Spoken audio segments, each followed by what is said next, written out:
بسم اللہ الرحمن الرحیم۔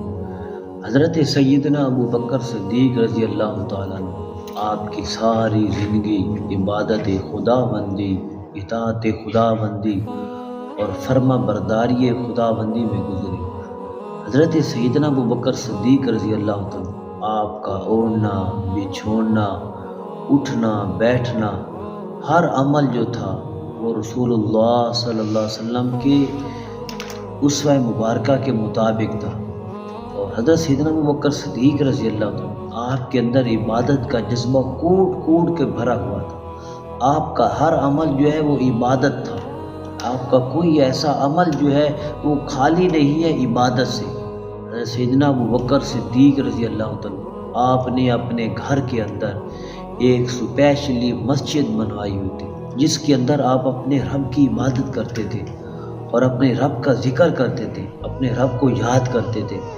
آپ جب اس اپنی گھر کی مسجد خاص میں عبادت کرتے تھے، اس وقت کافر جو ہے وہ جب دیکھتے تھے تو کئی کافر جو ہے آپ کی عبادت کو دیکھ کے وہ مسلمان ہو گئے۔ ایک مرتبہ پیارے آقا کریم صلی اللہ علیہ وسلم آپ رات کو تشریف لے گئے۔ آپ نے دیکھا کہ میں دیکھتا ہوں کہ میرے صحابہ جو ہے رات ان کی کیسی گزرتی ہے۔ جب حضرت سیدنا ابو بکر صدیق رضی اللہ عنہ آپ کے پاس سے پیارے آقا سلام گزرے تو آپ حالت نماز میں تھے اور دھیمی آواز میں، پست آواز میں قرات کر رہے تھے۔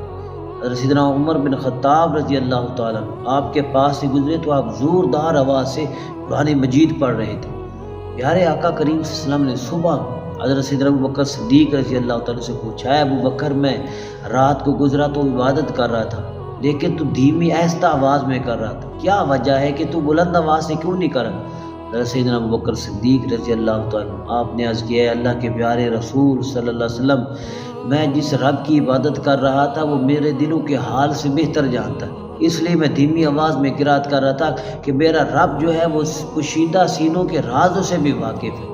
جب وہ سینوں کے پوشیدہ رازوں سے واقف ہے تو یہ بھی واقف ہے کہ میں کیا قرات کر رہا ہوں، میں کیا پڑھ رہا ہوں۔ پیارے آقا کریم صلی اللہ علیہ وسلم نے حضرت عمر بن خطاب سے پوچھا، اے عمر، تو بتا کہ تو بلند آواز سے کیوں کر رہا؟ یا رسول اللہ صلی اللہ علیہ وسلم، میں تو اس وجہ سے بلند آواز سے کر رہا تھا کہ میں بلند آواز سے قرات کر کے شیطان کو بھگا رہا تھا، کیونکہ جہاں تک قرآن کی آواز جاتی ہے وہاں سے شیطان بھاگتے ہیں۔ امام مسلم علیہ رحمہ نے روایت کی، حضرت سیدنا ابو ہریرہ رضی اللہ تعالیٰ راوی، پیارے آقا کریم صلی اللہ علیہ وسلم نے ایک دن پوچھا کہ آج جنازہ کس نے پڑھا ہے؟ حضرت سیدنا ابو بکر صدیق رضی اللہ عنہ آپ نے کھڑے، یا رسول اللہ، میں نے آج جنازہ پڑھا۔ پیارے آقا نے کہا کہ آج مسکین کو کھانا کس نے کھلایا؟ حضرت سیدنا ابو بکر صدیق رضی اللہ عنہ آپ نے اشارہ کیا، یا رسول اللہ، آج میں نے مسکین کو کھانا کھلایا۔ پیارے آقا نے پوچھا کہ آج روزہ کس نے رکھا ہے؟ حضرت سیدنا ابو بکر صدیق رضی اللہ عنہ آپ نے کہا، یا رسول اللہ، آج روزہ میں نے رکھا ہے۔ پیارے آقا کریم صلی اللہ علیہ وسلم نے فرمایا کہ جس شخص کے اندر روزہ رکھنا، مسکینوں کو کھانا کھلانا اور جنازہ پڑھنا ایک دن کے اندر جمع ہو جائے، فرمایا وہ جنت میں داخل ہوگا۔ اور حضرت سلیمان بن یسار وہ کہتے ہیں، پیارے آقا کریم صلی اللہ علیہ وسلم نے فرمایا کہ نیکی کی 360 خصلتیں ہیں، جس کے اندر ایک خصلت بھی ہوگی وہ جنت میں جائے گا۔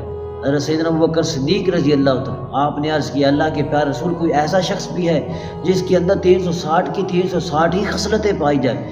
پیارے آقا نے فرمایا، ہاں ابو بکر، اور تو نہیں، لیکن تو ایسا شخص ہے جس کے اندر نیکی کی ساری خصلتیں پائی جاتی ہیں، یعنی اے ابو بکر، تیرا ہر لمحہ جو ہے وہ نیک کاموں میں گزر رہا ہے۔